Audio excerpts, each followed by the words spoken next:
majlis Pak Ustaz.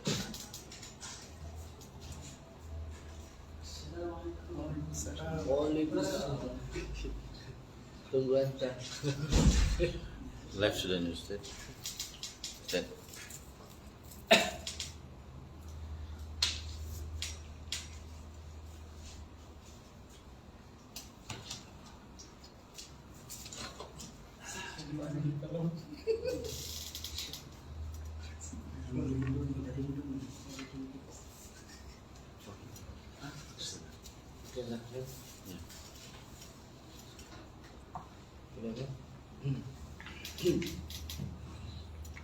Bismillahirrahmanirrahim. Innal hamdalillah nahmaduhu wa nasta'inuhu wa nastaghfiruh wa na'udzu billahi min shururi anfusina wa min sayyiati a'malina may yahdihillahu fala mudilla lahu wa may yudlil fala hadiya lahu. Asyhadu an la ilaha illallah wahdahu la syarika lahu wa asyhadu anna Muhammadan abduhu wa rasuluhu, amma ba'd. فإن أصدق الحديث كتاب الله وخير الهدي هدي محمد صلى الله عليه وسلم وشر الأمور محدثاتها وكل محدثة بدعة وكل بدعة ضلالة وكل ضلالة في النار. Ikhwani fi din rahimakumullah. Alhamdulillah pada malam ini kita dapat lagi kembali meneruskan pengajian kita dalam kitab Al-Qawaid Al-Arba', 4 kaedah dalam memahami syirik, yang ditulis oleh Syekh Muhammad bin Abdul Wahhab rahimahullah. Dan juga kita juga menyatakan tentang uraian Syekh bin Baz rahimahullah. Seperti biasa kita akan bacakan dulu matan Al-Qawaid Al-Arba'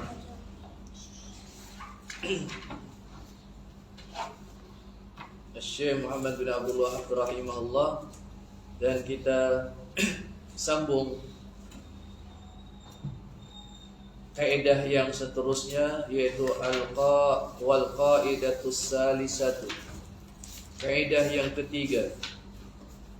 Qala Syekh Muhammad bin Abdul Wahhab rahimahullah, wal qaidatus salisatu anna an-nabiyya sallallahu alaihi wasallam zahara fi unasin mutafarriqina fi ibadatihim, minhum ya'budul malaika wa minhum man ya'budul anbiya'a was-salihina wa minhum man ya'budul ashjara wal ahjara wa minhum man ya'budus syamsa wal qamara.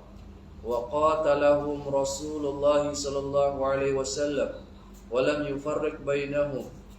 Wad dalilu qawluhu ta'ala wa qatiluhum hatta la takuna fitnatu wa yakuna ad-dinu kulluhu lillah. Kaidah yang ketiga, bahawa Nabi sallallahu alaihi wasallam muncul di tengah-tengah masyarakat yang mana mereka berbeza-beza dalam ibadah mereka. Ada di kalangan mereka yang menyembah malaikat-malaikat, ada di kalangan mereka yang menyembah ataupun yang beribadat kepada para nabi dan juga orang-orang solihin.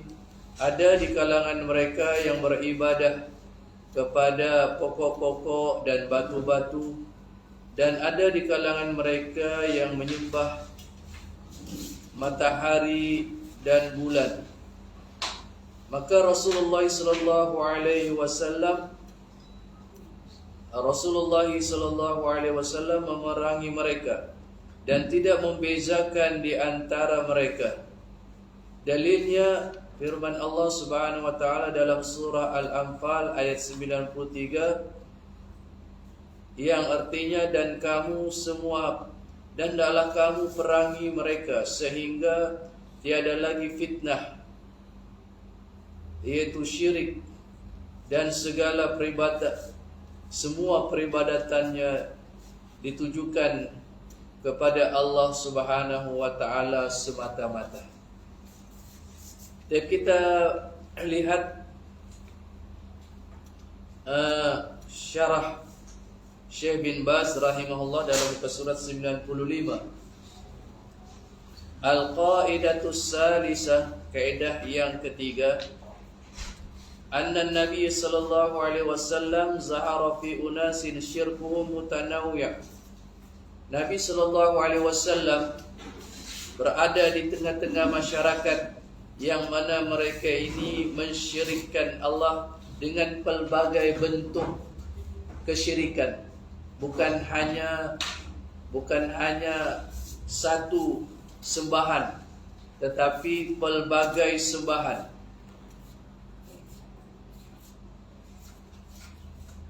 Dan kita telah maklumi bahawa Nabi sallallahu alaihi wasallam bermula dakwah menyeru manusia kepada tauhidullah dan membenteras daripada kesyirikan setelah Allah menurunkan ayat Ya ayyuhal muddassir kum fa'anzir wa rabbaka fakabbir, al-ayah. Wahai orang yang berselimut, bangunlah dan beri peringatan. Beri peringatan di mana masyarakat ketika itu melakukan pelbagai kemungkaran. Minum araknya, pembunuhan, berzina, pergaduhan. Namun pertama sekali yang Allah perintahkan untuk Nabi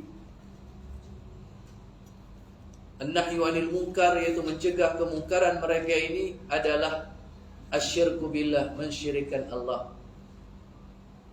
Kerana syirik ini merupakan perkara yang mengekalkan seseorang itu di dalam neraka sekiranya dia mati dan dia tidak bertobat, seperti mana kisah Abu Talib. Dan juga syirik ini merupakan perkara ataupun amalan yang merosakkan semua amalan kebaikan. Bukan satu saja amalan kebaikan, tetapi semua amalan kebaikannya sebelumnya terbatal dengan syirik ini. Maknanya tidak ada guna, tidak ada nilai seseorang itu di sisi Allah kalau dia mensyirikkan Allah.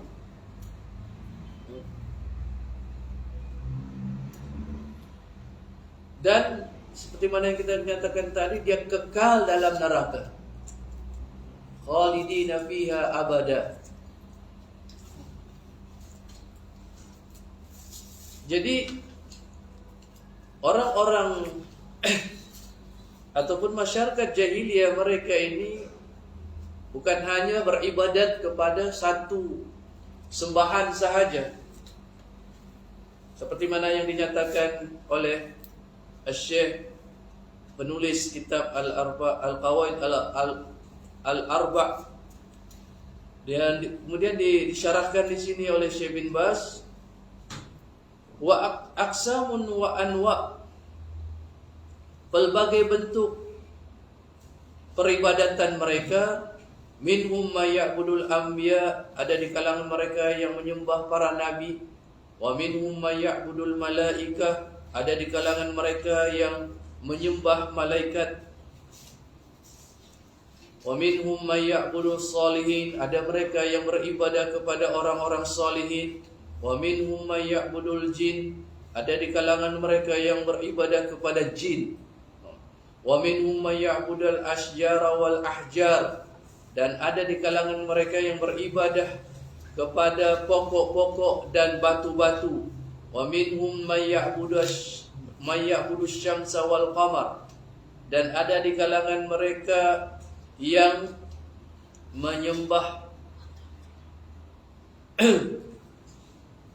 matahari dan bulan. Jadi ketika Nabi SAW diutus sebagai Rasul, masyarakat ketika itu mereka bukan saja beribadat kepada patung berhala, tetapi mereka juga beribadat kepada yang lain. Seperti mana yang kita nyatakan tadi. Faqatalahum jami'a. Maka Nabi SAW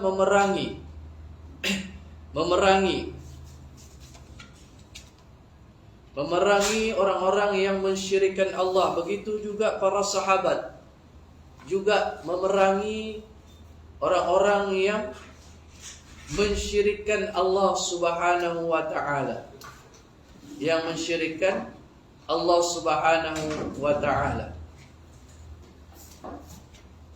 Seperti firman Allah Ta'ala, walam yufarriqu bainahum, dan mereka tidak membezakan mereka yang beribadah kepada patungkah, mereka yang beribadah kepada malaikat dan sebagainya. Semuanya diperangi oleh Nabi SAW dan para sahabat. Wa zakarul ayatid dalata ala zalik, dan apa yang mereka lakukan, yaitu pelbagai subahan yang mereka tujukan, dinyatakan dalil-dalilnya.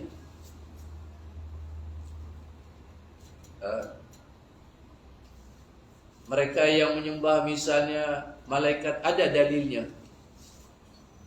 Allah sebutkan. Mereka yang menyembah orang-orang salihin, ada dalilnya. Mereka yang menyembah para nabi, ada dalilnya.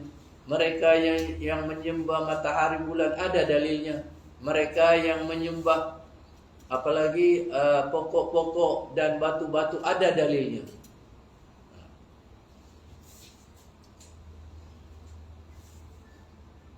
Mislu qawlihi jalla wa ala, seperti firman Allah Subhanahu wa ta'ala dalam surah Al-Imran ayat 80, wala ya'murakum an tattakhidul malaikata wan nabiyyina arbaba aya'murukum bil kufri ba'da id antum muslimun. Dan dia yang diberikan kitab dijadikan hakim,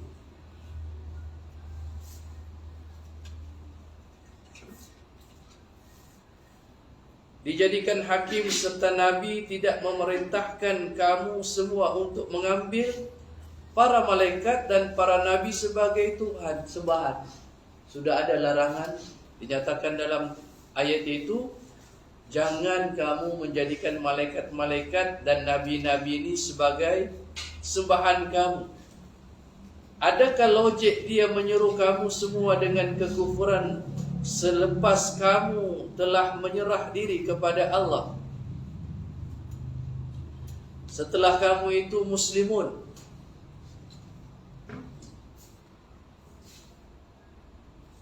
Jadi suatu perkara yang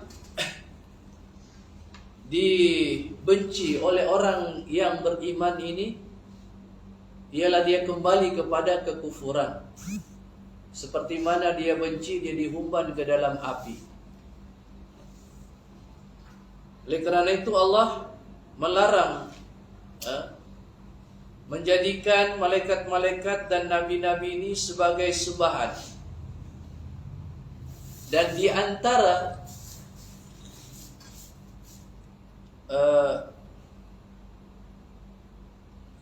perkara yang buruk, perkara yang keji bagi orang-orang yang mensyirikkan Allah ini, mereka ini tidak berhimpun di atas satu. Maknanya Ada yang menyembah ini, ada yang menyembah itu, ada yang menyembah patung, ada yang menyembah pokok. Berbeza dengan al-muwahhidin, orang-orang yang mentauhidkan Allah. Sesungguhnya sembahan mereka itu hanyalah satu, yaitu Allah. Seperti mana Allah menyatakan mengingkari orang-orang yang mensyirikkan Allah ini dalam surah Yusuf ayat 39 dan 40. Allah menyatakan a'arbabun mutafarriqun khairun amillahul wahidul qahhar ma ta'buduna min duni illa asma'un sammaitumuha. Adakah sembahan-sembahan yang pelbagai dan yang bermacam-macam itu, yang berbagai bentuk itu lebih baik daripada Allah yang satu, yang maha perkasa? Tidaklah kamu menyembah selainnya, selain Allah, kecuali hanya nama-nama yang kamu sebutkan. Maknanya mereka ini berpecah, tidak bersatu dalam peribadatan mereka, masing-masing dengan sembahannya, masing-masing dengan sembahannya. Sudah tentulah mereka ini bukan berdasarkan kepada wahyu, tapi mereka ini berdasarkan kepada hawa nafsu mereka. Dan sudah tentu di sana ada orang-orang yang menyeru mereka dan mengajak mereka untuk melakukan kesyirikan dengan pelbagai bentuk. Dan ada ayat yang memberi perumpamaan tentang orang yang mensyirikkan Allah ini dengan orang yang mentauhidkan Allah. Dalam surah Az-Zumar ayat 29, Allah menyatakan daraballahu masalan rajulan fihi syuraka'u mutasyakisuna wa rajulan salaman li rajulin hal yastawiyani masala alhamdulillahi bal aktsaruhum la ya'lamun. Allah memberi perumpamaan. Perumpamaannya yaitu seorang yang memiliki syuraka, yang memiliki tuan-tuannya yang banyak, hamba yang dimiliki oleh tuan-tuannya yang ramai, yang mana tuan-tuannya ini berselisih. Jadi bagaimana dia mau mentaati ramai betul tuannya? Sudah tentu mereka ini tidak, masing-masing ada keinginan apa yang dia mau, berbeza, dia punya keinginan. Jadi bingung orang nih, sebab dia memiliki tuan-tuannya yang ramai, yang sudah berbeza kemauan dan kehendak mereka. Satu suruh ini, yang satu suruh yang lain, yang satu lagi tuannya mengarahkan kepada yang lain. Jadi bagaimana dia mau tenang? Bagaimana dia mau fokus kepada arahan tuannya tuh yang begitu ramai? Warajulan salaman li rajulin, dengan seorang lelaki yang hanya dia ini memiliki satu saja tuannya. Maknanya dia tenang, dia hanya fokus kepada satu tuannya, yang mana dia sudah tentu tidak bingung, dia merasa tenang. hal yastawiyani, masalah adakah kedua-duanya sama? Sudah tentu tidak sama. Alhamdulillah, segala pujian bagi Allah. Bal aksaruhum la ya'lamun, namun kebanyakan mereka tidak mengetahui. Jadi ini perumpamaan orang yang beribadah kepada Allah yang satu, seperti dia ini dimiliki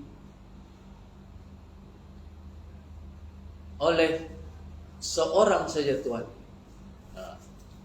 Maka dia pun tenang, dia dapat rehat karena dia hanya melakukan satu arahan yang diarahkan kepadanya. Berbeza dengan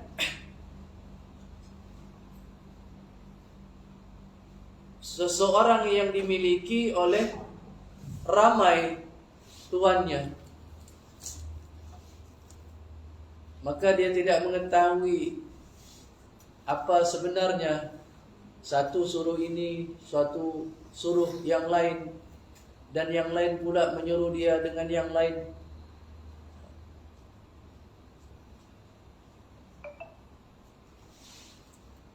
Jadi ini perumpamaan bagi orang yang mensyirikkan Allah dengan orang yang mentauhidkan Allah. Kita kembali syarah Syekh bin Baz rahimahullah. Faja'ala ibadatal malaikati wal anbiya'i kufran wa zakara fi qissati Isa wan Nasara ma qultu lahum illa ma amartani bihi an i'budullaha rabbi wa rabbakum wa kuntu alaihim shahidan ma dumtu fihim falamma tawaffaytani kunta anta ar-raqiba alaihim wa anta ala kulli syai'in syahid. Di mana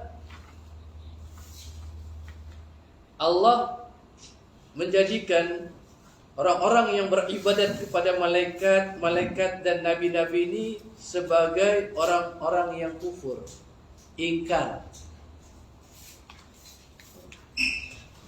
Jadi semua orang yang mensyirikkan Allah dia kufur. Semua yang dikatakan musyrik itu dia adalah kafir. Tapi tidak semua yang dikatakan kafir itu musyrik. Sebab ada orang kafir tapi dia tidak mensyirikkan Allah, tapi dia kufur daripada sudut yang lain. Misalnya dia tidak mempercayai adanya Tuhan, wujudnya Tuhan, dia kufur. Tapi dia tidak mensyirikkan Allah. Mensyirikkan Allah ini yaitu ibadatullah, ibadatu ghairillah ma'allah, menunjukkan ibadah kepada selain Allah di samping dia beribadat kepada Allah. Itu arti syirik, seperti mana yang kita ketahui. Dan disebutkan dalam kisah Isa dan kaum Nasara, di mana mereka ini mempertuhankan Isa, dan Isa berlepas diri daripada mereka dan memerangi mereka. Allah menyatakan dalam surah Al-Maidah ayat 117, Allah menyatakan tentang Isa, aku tidak katakan kepada mereka kecuali apa yang engkau perintahkan, yakni sembahlah Allah, Tuhanku dan Tuhan kamu. Aku menjadi saksi ke atas mereka selagi mana aku berada bersama mereka. Yakni Nabi Isa ini dia menyeru kepada kaumnya untuk menunjukkan ibadah hanya kepada Allah, tidak kepada yang lain. Dan apabila aku menjadi saksi ke atas mereka selagi mana aku berada bersama mereka, dan apabila engkau mematikan aku, engkaulah yang mengawasi mereka, serta engkaulah saksi ke atas segala sesuatu. Jadi ini ada di kalangan mereka yang beribadat kepada para nabi, seperti mereka kaum Nasara beribadah kepada nabi.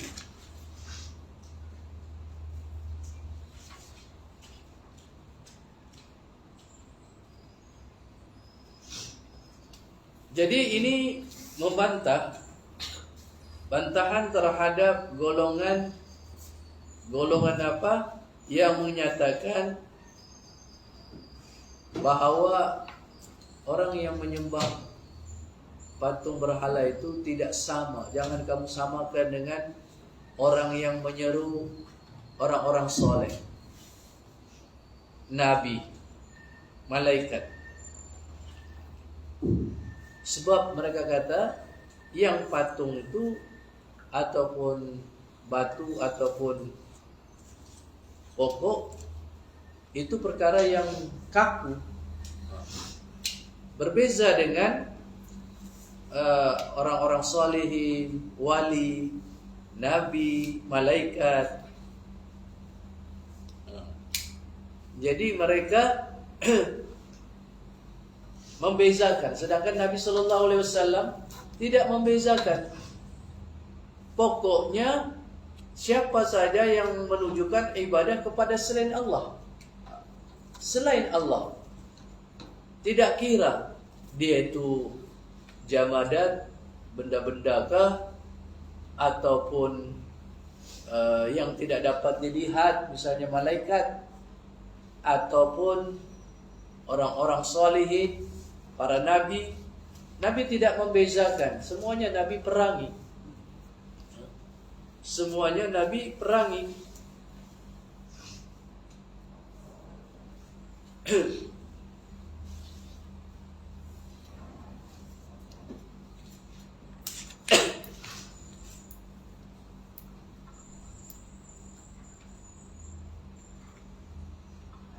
Kemudian dinyatakan di sini di dalam kitab ataupun apa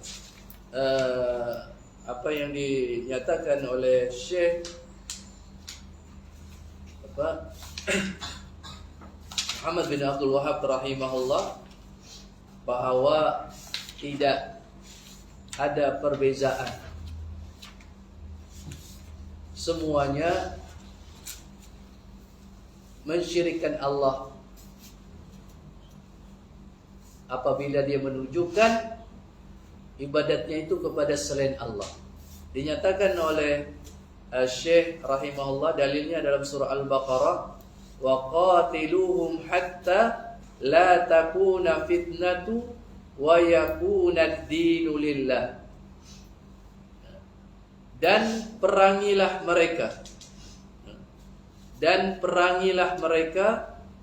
sehingga tidak berlaku fitnah. Maknanya di sini ialah perintah untuk memerangi kaum musyrikin tanpa membezakan sembahan yang mereka sembah itu. Wa qatiluhum, maknanya ini adalah umum. Hendaklah kamu perangi mereka. Mereka ini siapa saja yang menyembah selain Allah. Hatta la takuna fitnah, sehingga tidaklah berlakunya fitnah. Fitnah di sini maksudnya adalah syirik. Sehingga maknanya tidak lagi didapati kesyirikan. Dan kesyirikan ini adalah umum. Sama ada syirik itu pada orang-orang solihin, ditujukan kepada malaikat, nabi, ataupun ditujukan kepada benda-benda seperti patung, seperti batu, pokok. Semuanya adalah syirik. Wa yakuna ad-dinu lillah, dan agar ibadat itu ditujukan seluruhnya, semuanya kepada Allah semata-mata. Jadi Nabi SAW pertama berdakwah secara sembunyi, kemudian secara terang-terangan. Kemudian setelah ada kekuatan di Madinah, Nabi menggerakkan pasukan untuk memerangi kaum musyrikin, dan sudah tentulah sebelum mereka memerangi mereka, sudah tentulah pertama sekali mereka menyeru orang-orang kafir ini kepada Islam untuk mentauhidkan Allah, meninggalkan sembahan mereka. Dan ada dalam ayat yang lain yang menunjukkan bahwa apa sahaja bentuk penyembahan, peribadatan yang ditujukan kepada selain Allah adalah syirik. Dalam surah An-Nisa ayat 36, Allah berfirman, wa'budullaha wa la tusyriku bi syai'a, perkataan syai'a, dan beribadatlah kamu kepada Allah dan janganlah kamu mensyirikkan Allah dengan sesuatu. Syai'a di sini, kalimat syai'a di sini adalah tegahan secara umum. Maknanya umum di sini ialah peribadatan yang ditujukan kepada selain Allah. Siapa saja, apa saja yang ditujukan, yang diserukan kepada selain Allah, maka dia mensyirikkan Allah. Perkataan syai'a secara umum.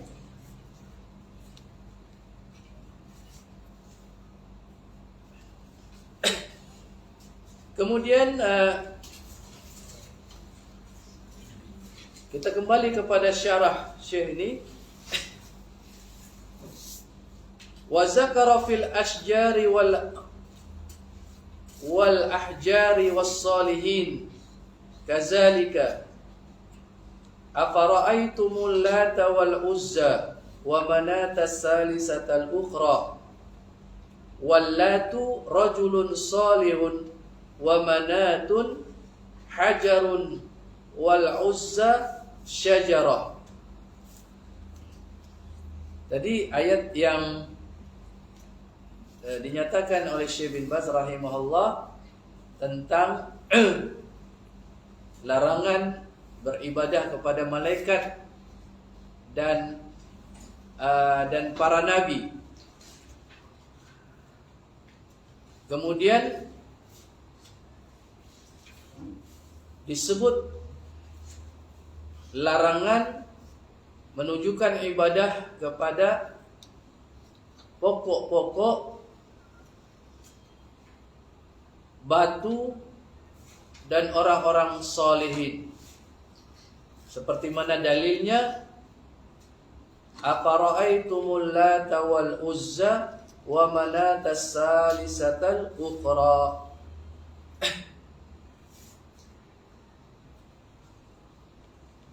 Maksudnya ialah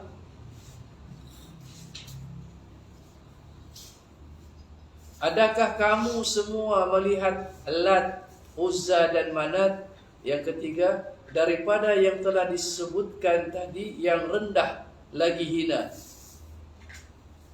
Dinyatakan di sini oleh Syekh Muhammad bin Abdul Wahhab rahimahullah tentang larangan menyembah, menunjukkan ibadah kepada selain Allah, yaitu berbentuk pokok, apalagi pokok dan pokok-pokok batu.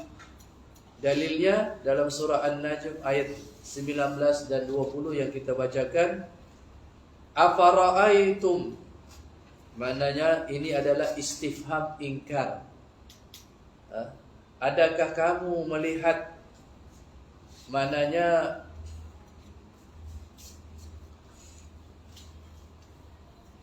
Allah mempersoalkan mereka yang menyembah Lat, Uzza, Manat. Pengingkaran persoalan yang mengingkari mereka dan menghina mereka, karena mereka menunjukkan ibadah kepada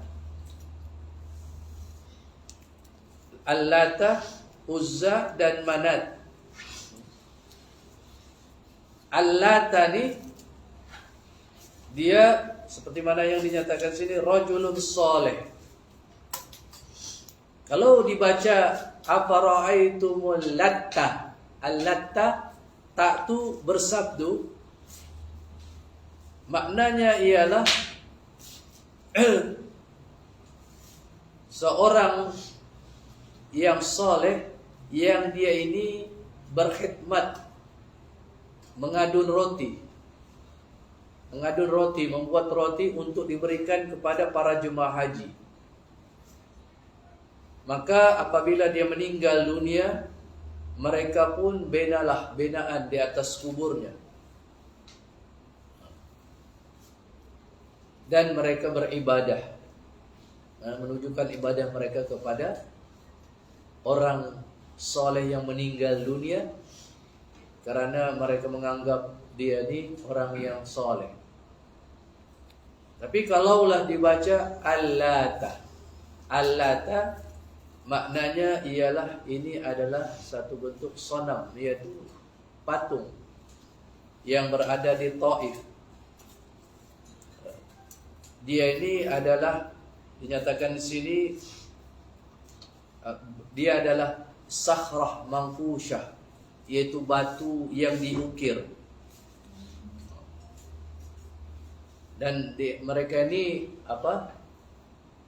mengenakan kain seperti Ka'bah, ada kan dia punya kain Ka'bah.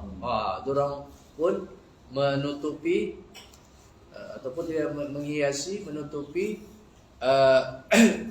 batu itu dengan kain yang mereka hiasi.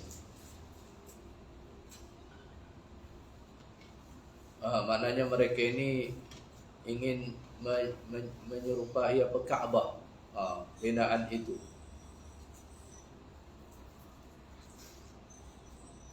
Al-Lata. Kemudian Manat. Manat ini ialah hajar. Di sini hajar, yaitu batu yang besar, yang mana dia terletak dekat Bukit Hudaid di antara Mekah dan Madinah. Dan mereka berihram dari situ, dan mereka beribadah, menunjukkan ibadah mereka kepada Manat, yaitu batu yang besar ini. Wal Uzza, Al-Uzza ialah syajarah, yaitu pokok di antara Mekah dan Taif, dan di sekitarnya dibuat binaan dan juga kain. Dan di situ seperti mana dinyatakan ada syaitan yang berbicara dengan manusia, yang disangka oleh orang-orang yang juhal, yang bercakap itu adalah pokok. Sebenarnya yang bercakap itu adalah syaitan, yang tentulah menyesatkan mereka. Jadi inilah 3 patung ataupun sembahan yang terbesar di kalangan orang Arab ketika itu. Kalau kita lihat di Ka'bah saja tu, di sekitar Ka'bah saja itu ada 360 jenis berhala. Tapi yang paling besar 3 ni. 3 berhala ataupun patung ni, ataupun pokok yang terbesar mereka, yang mereka sembah, yang mereka sembah. Maksudnya di sini afara'aitum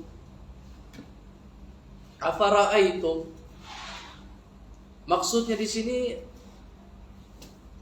adakah kamu melihat bahwa yang kamu sembah itu tidak dapat memberi apa-apa? Dia hanya batu, kan? Dia hanya pokok. Adakah Allah persoalkan, adakah ia bermanfaat? Adakah dia dapat memberi manfaat? Adakah dia dapat memberi pertolongan? Adakah yang kamu sembah itu dapat mencipta, memberi rezeki, menghidupkan, mematikan? Adakah kamu dapati perkara itu? Ini Allah mempersoalkan mereka, dalam arti kata mengingkari perbuatan syirik mereka dan mengkeji mereka. Jadi di manakah akal kamu? Manusia ini diberikan akal, kan? Tapi dia menyembah kepada yang tidak berakal. Batu, pokok. Sedangkan dia berakal. Dia menyembah kepada yang lebih rendah kedudukan daripada dia. Ini Allah nak persoalkan. Adakah dia dapat menyelamatkan kamu? Oleh kerana itu, kalau kita lihat, apabila Nabi SAW membuka Mekah, penaklukan Mekah, Fathul Makkah, Nabi SAW mengutus Al-Mughirah bin Syu'bah dan Abu Sufyan ibn al-Harb radhiyallahu anhu untuk pergi ke Taif untuk memecahkan dan menghancurkan Al-Latah, sembahan mereka. Dengan perintah Rasulullah SAW dihancurkan. Tidak ada juga Allah tu dapat menyelamatkan diri ataupun melawan, hancur. Kemudian Khalid bin Al-Walid diperintahkan, diarahkan oleh Nabi SAW untuk menghancurkan Uzza, berhala mereka ini. Lalu Khalid pun dengan begitu semangat menghancurkan berhala patung mereka dan memotong pokok. Kemudian dalam riwayat, dan dia membunuh jin perempuan yang jin ini bercakap dengan manusia dan menyesatkan mereka. Semuanya disikatlah, mananya dihapuskan oleh Khalid ibn al-Walid. Dan juga Nabi mengutus Ali bin Abi Thalib untuk menghancurkan Manat. Ali pun pergi menghancurkan dan memusnahkan berhala Manat ini. Dan apakah yang boleh dibuat oleh patung ni, pokok ni? Tidak ada. Tidak ada tindak balas.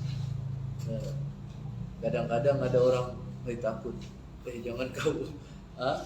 Misalnya ada di suatu tempat, misalnya kadang-kadang ada orang ini disembah orang, jangan kamu ni, nanti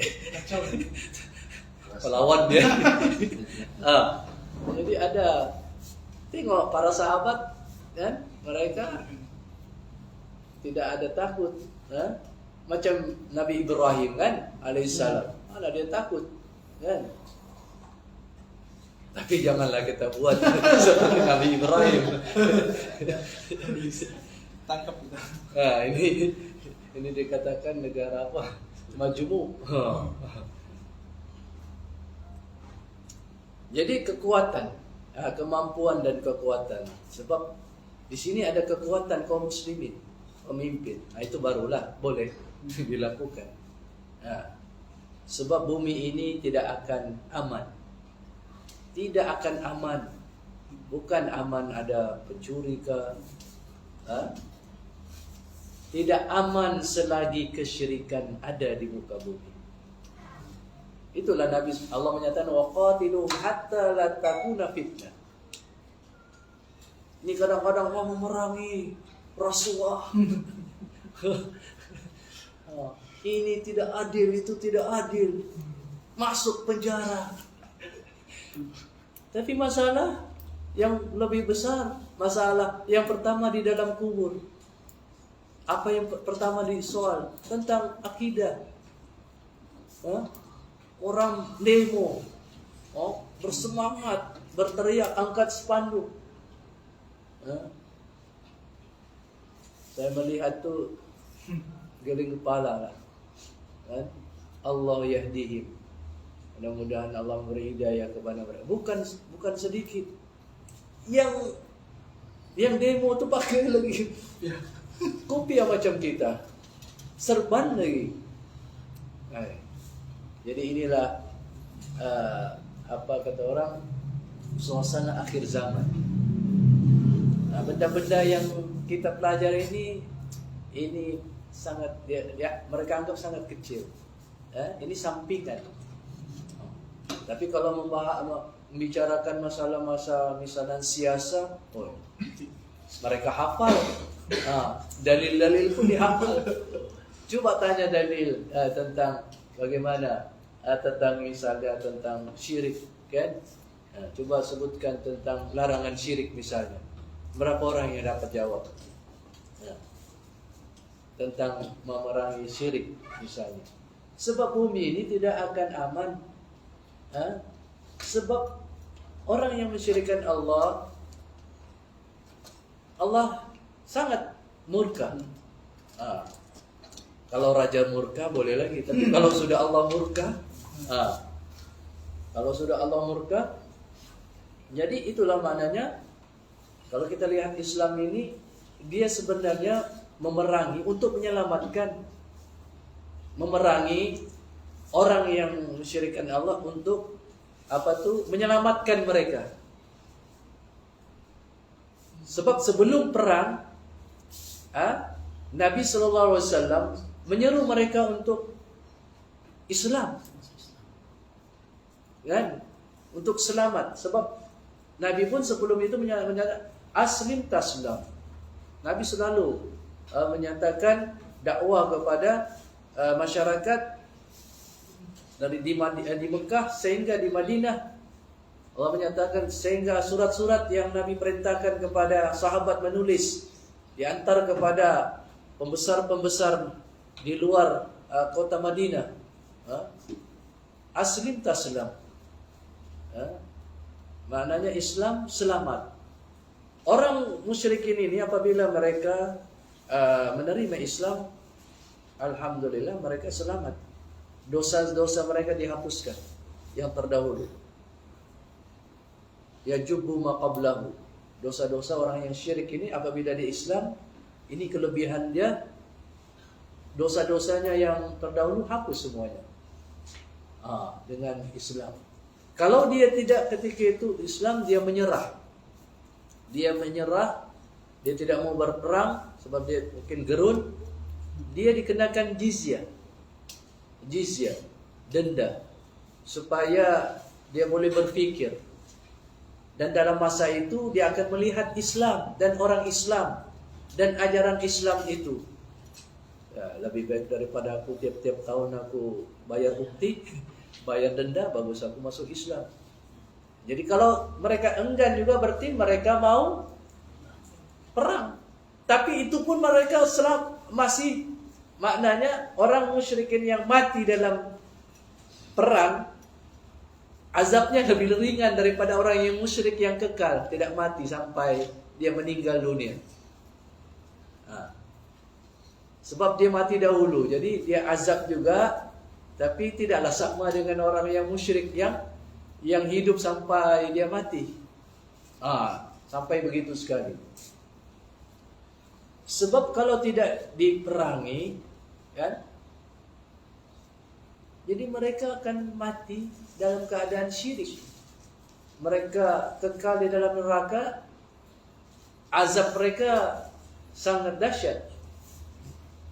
Abu Talib saja azab yang paling ringan. di neraka dipakaikan selipar ataupun sandal daripada neraka. Apabila dia pakai saja sangat panas sehingga menggelegak otaknya, mendidih otaknya. Jadi para sahabat menyatakan ini azab yang paling dahsyat. Kata Nabi tidak, ini azab yang paling ringan. Jadi kesyirikan ini bukan perkara yang main-main ataupun dijadikan sebagai sampingan ataupun perkara yang remeh-temeh. Dan kita lihatlah keadaan manusia pada hari ini, syirik itu berbagai bentuk. Mungkin mereka tidak menyembah patung, tapi seperti mana ubadul kubur, kan, penyembah kubur ini mereka masih ada. Maknanya mereka ini masih ramai orang Islam yang menggelarkan diri mereka Muslim, tapi mereka pergi ke kubur. Mereka sampai di markas tabligh tu di India pun, di sana ada kubur dalam masjid. Ada sebahagian mereka itu beristighasah, memohon hajat kepada yang mereka katakan wali-wali mereka. Jadi ini syirik ini masih berlaku.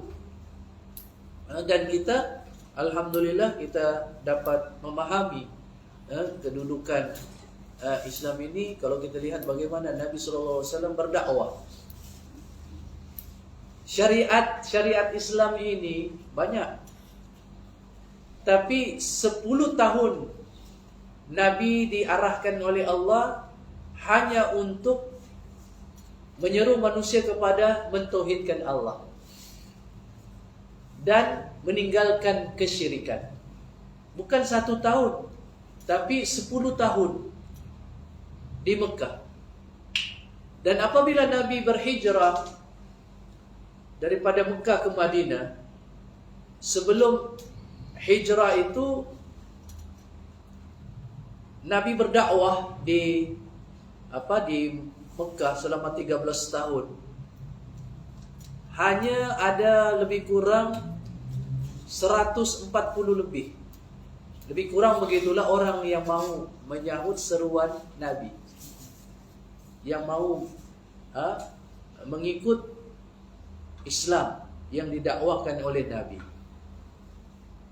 Kerana syirik ini apabila dia sudah ada di dalam diri seseorang, dia sukar untuk dicabut, ditinggalkan.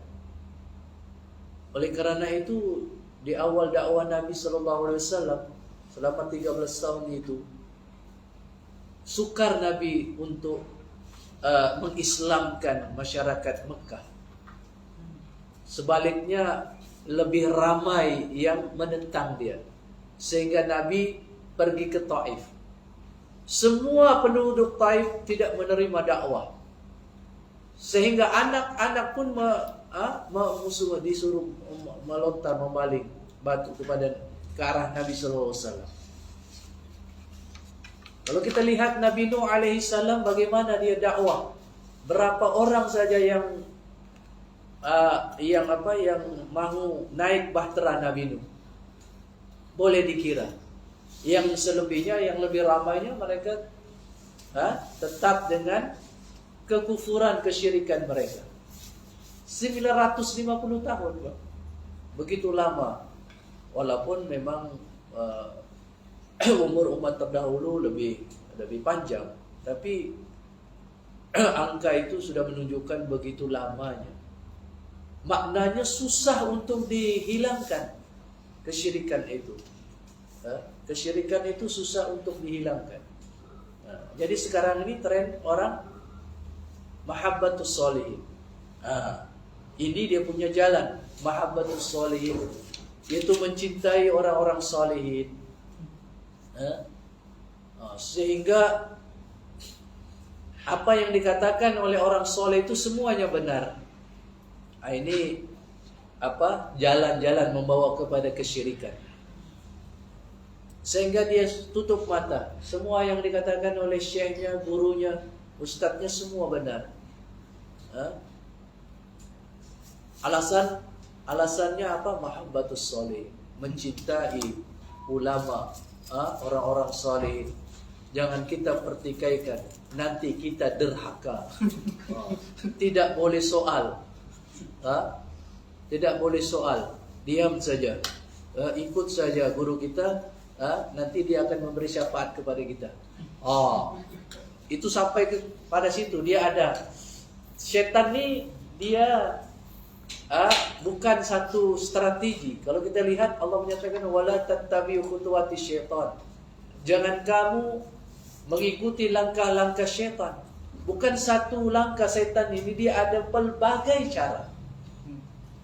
Selagi dia tidak binasa, dia sudah berjanji di hadapan Allah, dia akan berusaha berhabis, bersungguh-sungguh menyesatkan manusia. Khutuwat, bukan satu cara, bukan satu strategi, tapi banyak strategi.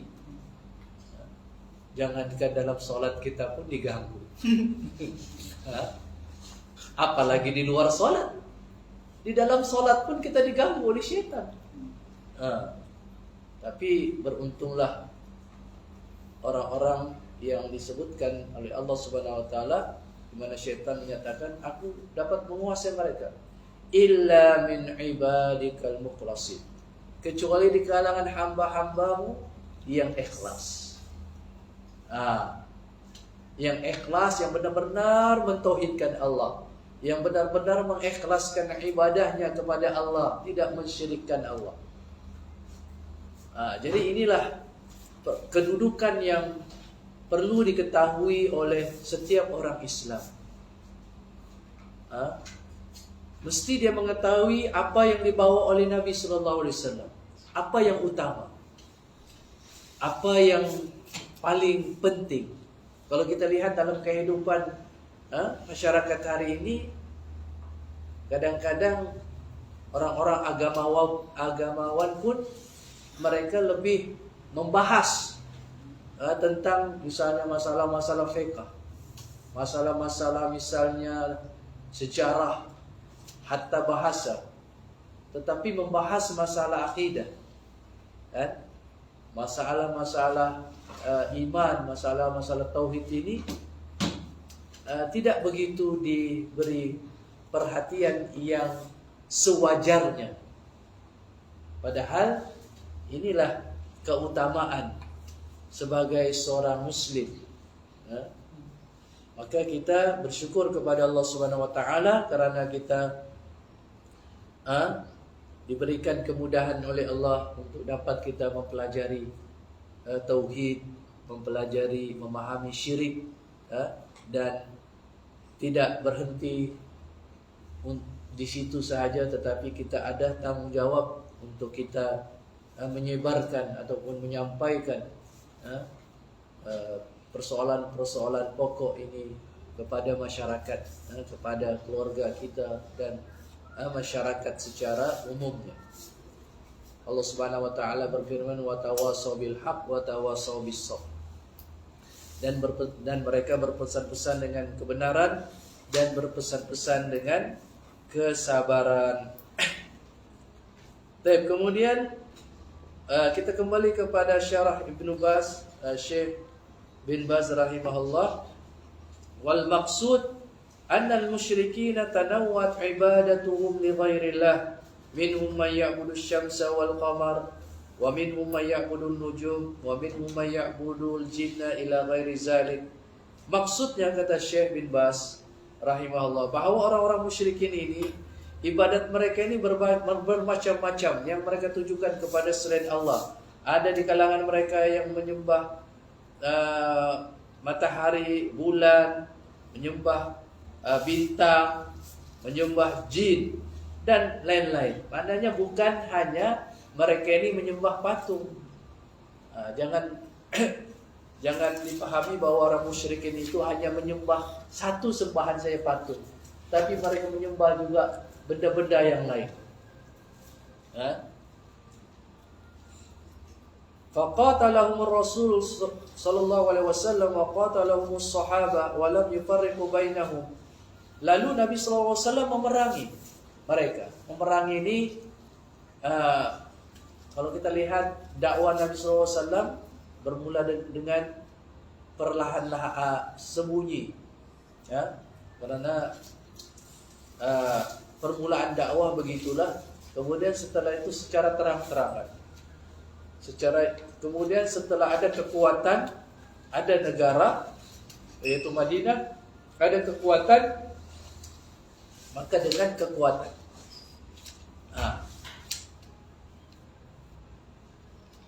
Jadi Nabi SAW bersabda, "Man ra'a minkum munkaran falyughayyirhu biyadi." Siapa yang melihat kemungkaran, maka hendaklah dia mengubahnya, mencegahnya dengan tangan, dengan kuasa. Dan sekiranya dia tidak mampu dengan tangan, kuasa dengan lisan, dengan lidah. Ini mungkin kita boleh lakukan dengan lisan kita, nasihat misalnya. Dan kalau tidak mampu juga dengan hati, dan hati itu selemah-lemah iman. Jadi para Nabi SAW memerangi mereka, yaitu kaum musyrikin yang menyembah pelbagai sembahan. Begitu juga para sahabat, mereka tidak membezakan orang-orang musyrikin ini yang menyembah pelbagai sembahan. Fasyirku wahid, syirik itu satu. Wa intana wa ma'budun, walaupun berbeza-beza sembahan. Fallazi ya'budu syamsa awil qamar awil malaikata awil anbiya awil salin awil nujum aw ghaira zalik kulluhum musyrikun sawa'un kana al-ma'bud salihan aw jamadan aw nabiyyan aw malakan aw ghaira zalik. Syirik itu satu, walaupun sembahan itu bermacam-macam. Orang yang menyembah matahari ataupun bulan ataupun malaikat ataupun nabi-nabi ataupun menyembah orang-orang salihin ataupun bintang ataupun yang lain, semuanya musyrik. Semuanya Allah hukumi mereka sebagai musyrik, mensyirikkannya. Sama ada yang disembah itu orang soleh ataupun benda yang baku, seperti misalnya pokok, batu, ataupun nabi ataupun malaikat dan yang lain-lain. Semuanya adalah syirik kalau seseorang itu menunjukkan kepada apa sahaja selain Allah, beribadat kepada selain Allah. Itu namanya syirik. Dalilnya sini, wallahu yaqulu jalla wa ala wa ma umiru illa liya'budullaha mukhlishina lahuddin. Dan tidaklah mereka diperintahkan kecuali mereka beribadah kepada Allah dengan ikhlas. Ini surah Al-Bayyinah ayat 5. Kemudian Allah berfirman, wa qadha rabbuka alla ta'budu illa iyyah. Dan Allah perintah, dan Tuhanmu perintahkan agar jangan kamu beribadah kecuali kepada Allah. Ini adalah maksud la ilaha illallah. La ilaha illallah itu yaitu bukan saja beribadah kepada Allah, tapi dia juga wajib meninggalkan kesyirikan. Maknanya dikatakan sini illa iya, kecuali Allah. Seperti mana kita nyatakan dalam salat kita baca surah Al-Fatihah, iyyaka na'budu. Maksudnya iyyaka na'budu, hanya kepadamu ya Allah kami beribadat, tidak kepada yang lain. Hanya kepadamu ya Allah kami beribadat, tidak kepada yang lain. Itu makna iyyaka na'budu. Illa iya. Kemudian fa'budillah mukhlishan lahuddin, Az-Zumar ayat 2. Dan sembahlah Allah dengan ikhlas. Kemudian surah Al-Baqarah ayat 163. Wa ilahukum ilahu wahid. Dan sembahan kamu adalah sembahan yang satu, yaitu Allah Subhanahu wa ta'ala. Kemudian Syekh bin Baz rahimahullah menyatakan, faman khalafa hazil ayat wa ma jaa fi ma'naha faqad asyraka sawa'un fa'ala dzalika ma'al anbiya'i aw ma'as salihin aw ma'al malaikati aw ma'al jinni aw ma'an nujumi aw ma'asy syamsi aw ma'al qamari au ghairi zalik. Sesiapa yang menyelisihi ayat-ayat ini yang kita nyatakan tadi, misalnya dalam surah apa?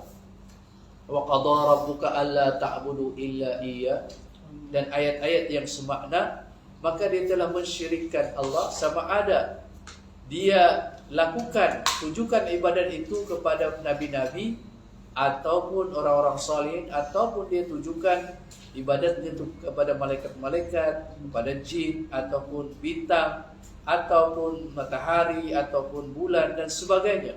Walihaza anzalallahu fihim jalla ala wa qatiluhum hatta la takuna fitnah. Oleh kerana itu Allah menurunkan kepada mereka, kepada kaum muslimin, agar wa qatiluhum hatta la takuna fitnah, dan perangi, hendaklah kamu perangi mereka sehingga la takuna fitnah, sehingga tidaklah berlakunya fitnah, yakni syirik. Jadi buat yang sesuai untuk kita lakukan ialah dengan dakwah. Kita belum mampu dengan kekuatan dakwah. Jadi dakwah mengajar ataupun memberi penjelasan kepada masyarakat tentang betapa pentingnya setiap muslim, setiap muslimah itu mengetahui agamanya, mempelajari agamanya. Dan kebaikan yang pertama yang menjadi asas kepada semua kebaikan adalah tauhid. Kemudian semua perkara-perkara yang diredai, dicintai oleh Allah juga perlu diketahui dan dilaksanakan dan disebarkan. Misalnya solat dan sebagainya. Tapi asasnya ialah tauhidullah. Juga keburukan yang paling utama, kemungkaran yang paling utama adalah syirik. Kemudian semua perkara yang dibenci, dan dimurkai oleh Allah, itu juga perlu diketahui dan dijauhi. Kemudian dibagi tahu, mencegah kemungkaran itu pada masyarakat. Jadi fitnah itu adalah syirik. Wa yakuna ad-dinu kulluhu lillah. Dan agar agama itu kullu lillah, semuanya bumi ini semuanya menunjukkan ibadah mereka kepada Allah.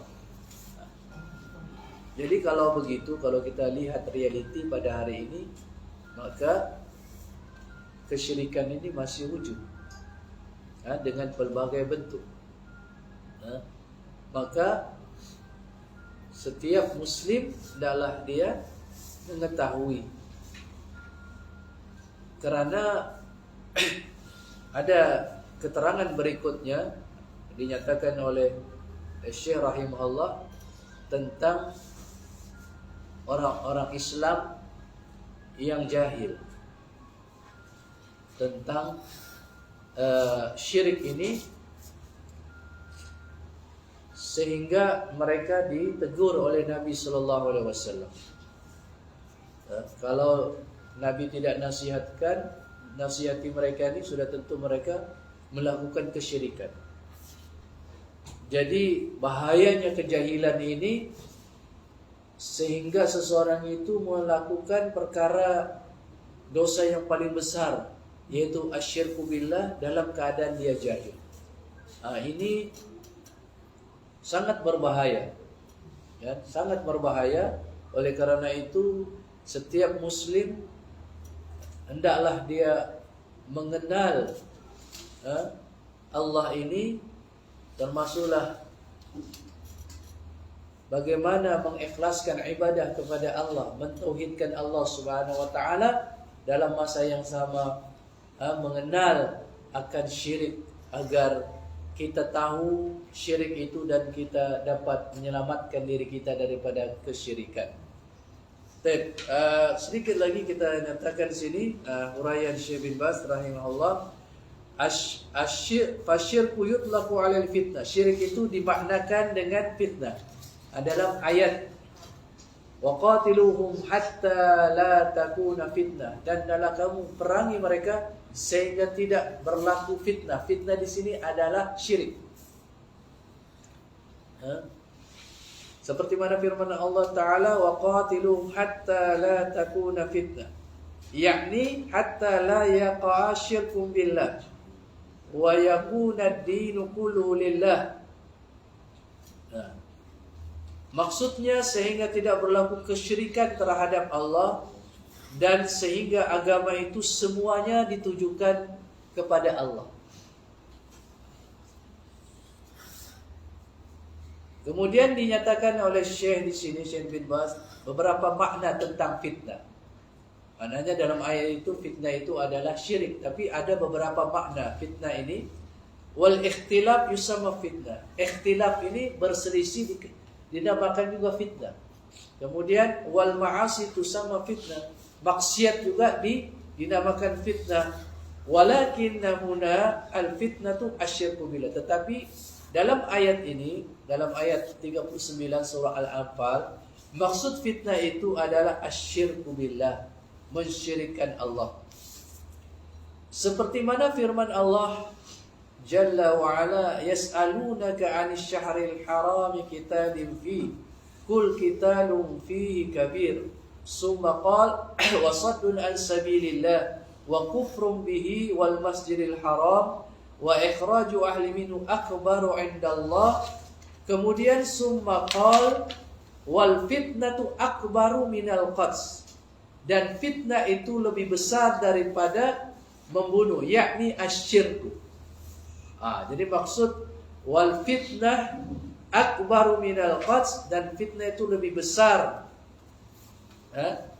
daripada membunuh, yakni asyirku. Fal fitnatu hiya syirkul akbar minal qatl, akbaru minal qatl. Fitnah itu adalah syirik yang lebih besar dosanya daripada membunuh. Kaunul insani yaqtulu nafsan hazi jarimatun azimatun wa munkarun azim. Keadaan manusia yang membunuh seseorang ini merupakan jenayah yang berat dan kemungkaran yang besar.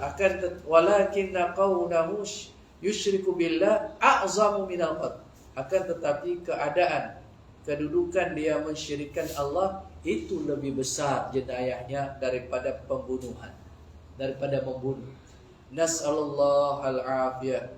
Kita memohon kepada Allah agar Allah memberikan keselamatan kepada kita daripada kesyirikan.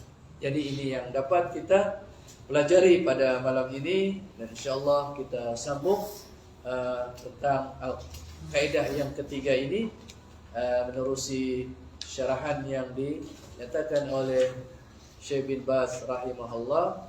Wallahu a'lam wa sallallahu ala Muhammad wa ala alihi washabbihi wasallam. Walhamdulillahi rabbil alamin. Wassalamualaikum warahmatullahi wabarakatuh.